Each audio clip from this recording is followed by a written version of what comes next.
Now we move on to the companions, which is race, biological, social, or unreal. Unreal. To the poor Dolezals out there, there's no psychological option here. I actually had the same thought when I was looking at this earlier, that it's kind of funny that there's no psychological for there. And what about Rachel? Yeah. I think that I'm pretty committed to Unreal here. I think that there's I think that there's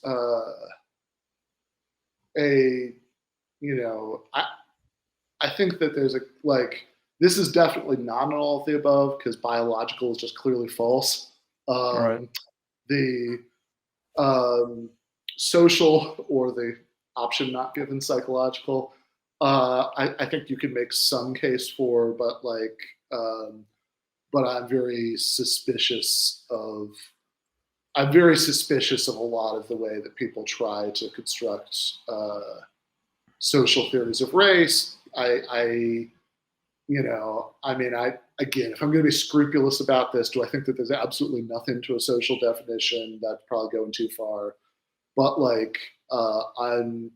I'm really wary of the way that people sort of assume that it's here's my theory of race, it's socially constructed, and that sounds plausible, because what they're really contrasting that to is not Unreal. They're really contrasting that to biological, and they're correctly rejecting biological. But then I think oftentimes it's sort of very underconceptualized, and I think that saying race exists just in some socially constructed sense, I think it's often unclear what that would amount to. And I think a lot of sentences that use race where odd interrogation is wait a second, you believe in race?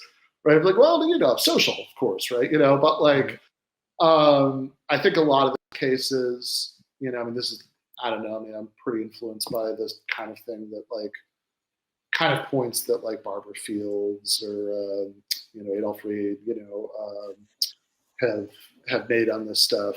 I think that a lot of sentences spoken by social constructivists where they use the word race,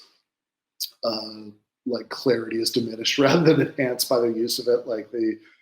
Okay, oftentimes it seems like what they really mean is racism, right? Oh, race caused this or that to happen in the world. It's well, what you really mean is racism, right? It's not that's race,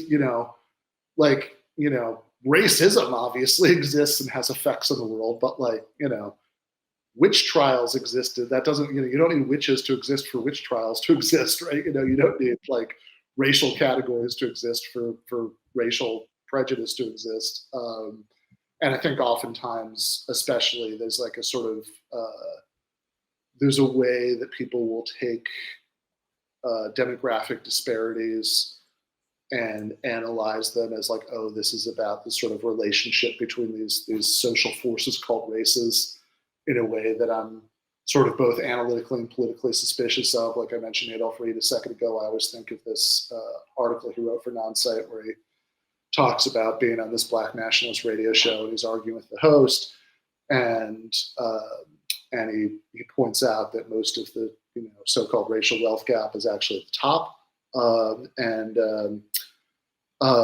it's not really right. Both poor white and black people have nothing. Yeah, exactly, right. Water. Yeah, exactly. So the wealth gap is really at the among the wealthiest black people versus the wealthiest white people. That's where you see the real wealth gap. And the hosts. If you read a lot of popular books on racism, it is a lot of upper class black people whinging about shit that's bad shit happening to them in places I've never been to. Yeah, there is a lot of that. That's the my friend Jason Miles, the primary host of this channel, had I remember, well, I guess I'll leave out the name of the academic who was being mocked in this conversation, but had this conversation with him a while ago where he was talking about it's is this guy ever out at the country club with his white in-laws and and does he ever have moments of being yeah, maybe I'm actually okay? And it's like, yeah, well, but like, maybe like the guy handing out the towels says like, "Are you with a member?" And then he's back in business, right? You know? But like, yeah. So in this conversation, Adolf makes this point, and the host says, "Yeah, but like, there's so much more white collective wealth than there is black collective wealth." And Reed has this great passage where he's making fun of that, and is like, I really want to know how this white collective wealth works. If you're like a waitress in Oklahoma who's having trouble making rent, can you hit up Elon Musk for a donation from the white collective wealth fund? Can I go to the racist bank? Exactly. It's like, it's like, I think that's like an old Chris Rock SNL skit, a guy, it's like a, black guy who's, in whiteface or something. He's like spending a day like figuring out what it's like to be white, and he goes to the bank and they're like, "Oh, you're white," and they just give him money. Well, this one should be easy. Race categories: preserve, revise, or eliminate. Eliminate.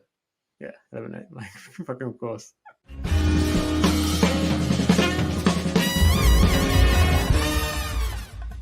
You have been watching free public content from Give Them an Argument.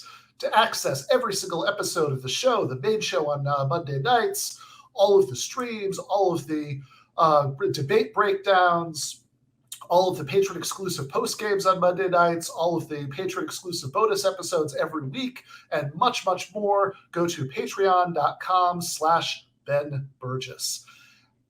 I cannot resist ending this with, don't be foolish.